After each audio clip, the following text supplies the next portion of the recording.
थोड्याच वेळात राज्य मंत्रिमंडळाच्या बैठकीला सुरुवात। महाराष्ट्रातील पाकिस्तानांच्या मुद्द्यावर चर्चेची शक्यता। महाराष्ट्र दिनानिमित्तानं नाशिकमध्ये गिरीश महाजन आणि अदिती तटकरे, रायगडमध्ये करणार ध्वजवंदन। सूत्रांची माहिती तर सब्र का फल मीठा होता है, भरत गोगावलेंनी यावर दिली आहे प्रतिक्रिया। जंगलात लपलेल्या पहलगाम हल्ल्यातील दहशतवाद्यांना शोधून काढण्यात यश। भारतीय सैन्याकडून दहशतवाद्यांवर गोळीबार सुरू, सूत्रांची माहिती। थोड्याच वेळात केंद्रीय मंत्रिमंडळाची महत्त्वाची बैठक। कॅबिनेटपूर्वी सुरक्षा समितीची ही बैठक। पहलगाम हल्ल्यासंदर्भात मोठा निर्णय होण्याची शक्यता।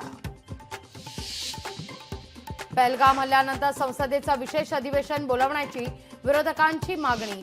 काँग्रेसचे अध्यक्ष मल्लिकार्जुन खरगे यांचं पंतप्रधान मोदींना पत्र। पाकिस्तानकडून सलग 5व्या दिवशी गोळीबार। कुपवाडा, बारामुल्लामध्ये पाकिस्तानकडून गोळीबार। पाकिस्तानच्या गोळीबाराला भारताकडून प्रत्युत्तर।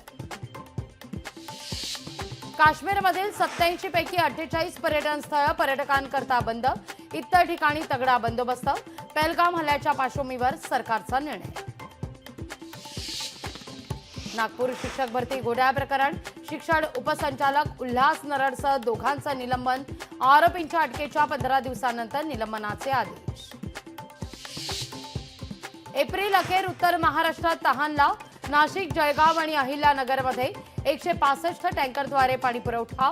मे महिन्यात टँकरची संख्या वाढण्याची चिन्ह।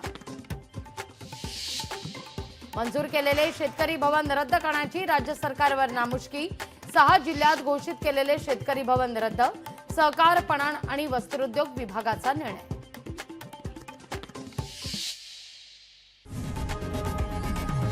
लोकशाही मराठी ऐका, पहा, जागरूक रहा।